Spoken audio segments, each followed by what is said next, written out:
Party 365 दिन चलने वाली पार्टी है। ये कोई चुनाव में कुकुर मुक्के की तरह से खड़ी होने वाली पार्टी नहीं है। लेकिन हम फिर भी सदन में सबसे बड़े विरोधी दल के रूप में बैठेंगे और आपको हमारा सहयोग लेकर सदन चलाना पड़ेगा। इस बात को मत भूलिए। मैं अपना त्यागपत्र राष्ट्रपति महोदय को देने जा रहा हूं।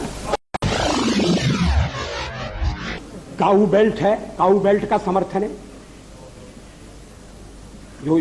जो काऊ बेल्ट जिससे कहा जाता है उसको इस तरह से सदन में उल्लेखित करना। किस क्षेत्र की आप बात कर रहे हैं? हरियाणा में हम हरियाणा में जीते, हमने कर्नाटक में समर्थन प्राप्त किया है। और ये ठीक है कि केरल में और तमिलनाडु में हम उतने शक्तिशाली नहीं है, मगर हमारा संगठन है। पश्चिम बंगाल में भी हमें 10% से थोड़ा कम वोट मिला हुआ है। अगर आप वोट की बात करते हैं तो फिर 10% वोट की बात करिए। इस सदन में एक एक व्यक्ति की पार्टियां, एक एक व्यक्ति की पार्टी, और वो हमारे साथ हमारे खिलाफ जमघट करके और हमें हटाने का प्रयास कर रहे हैं। उन्हें प्रयास करने का पूरा अधिकार है, मगर है वो एक व्यक्ति की पार्टी। एकला चलो रे, और चलो एकला अपने चुनाव क्षेत्र से और दिल्ली में आकर हो जाओ इकट्ठे रे। किस लिए इकट्ठे हो जाओ? देश के भले के लिए। स्वागत है। हम भी अपने ढंग से देश की सेवा कर रहे हैं, और अगर हम देशभक्त न होते और अगर हम निस्वार्थ भाव से राजनीति में अपना स्थान बनाने का प्रयास न करते, और हमारे इन प्रयासों के पीछे 40 साल की साधना है। ये कोई आकस्मिक जनादेश नहीं है, कोई चमत्कार नहीं हुआ है। हमने मेहनत की, हम लोगों में गए, हमने संघर्ष किया है। पार्टी 365 दिन चलने वाली पार्टी है। ये कोई चुनाव में कुकुर मुक्के की तरह से खड़ी होने वाली पार्टी नहीं है। और आज हमें अकारण कटघरे में खड़ा किया जा रहा है, क्योंकि हम थोड़ी ज्यादा सीटें नहीं ले सके। हम मानते हैं हमारी कमजोरी है, हमें बहुमत मिलना चाहिए। राष्ट्रपति ने हमें अवसर दिया, हमने उसका लाभ उठाने की कोशिश की है। हमें सफलता नहीं मिली, वो अलग बात है। लेकिन हम फिर भी सदन में सबसे बड़े विरोधी दल के रूप में बैठेंगे और आपको हमारा सहयोग लेकर सदन चलाना पड़ेगा। इस बात को मत भूलिए। मगर सदन चलाने में और ठीक तरह से चलाने में हम आपको पूरा सहयोग देंगे, ये आपको आश्वासन देना चाहते हैं। मगर सरकार आप कैसी बनाएंगे, वो सरकार किस कार्यक्रम पर बनेगी, वो सरकार कैसी चलेगी, मैं नहीं जानता।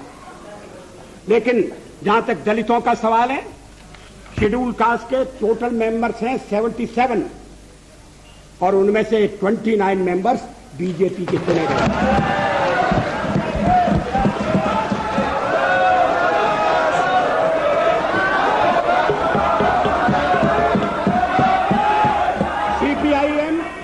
सीपीआईएम के 5 मेंबर हैं, सीपीआई 1 मेंबर है, कांग्रेस 15 मेंबर है, जनता दल 7 मेंबर है, और सबसे ज्यादा हमारे मेंबर हैं।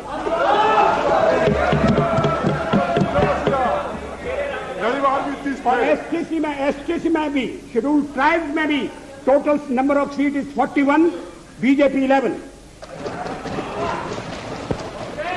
हमारा जनाधार नहीं है, हमें लोगों का व्यापक समर्थन प्राप्त नहीं है। अगर आप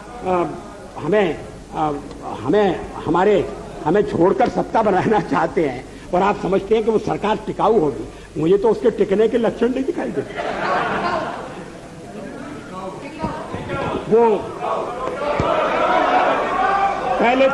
पहले तो उसका जन्म लेना कठिन है, जन्म लेने के बाद जीवित रहना कठिन है, और ये सरकार अंतर विरोधों में घिरी हुई देश का कितना लाभ कर सकेगी, ये एक प्रश्नवाचक चिन्ह है। हर बात के लिए आपको कांग्रेस के पास दौड़ना पड़ेगा, और जब आप उन पर निर्भर हो जाएंगे अभी तो मैं नहीं जानता, पहले चर्चा हुई थी, कुछ शर्तें लगाई जा रही, फिर चर्चा हुई कि कोऑर्डिनेटिंग कमेटी बनाना पड़ेगी।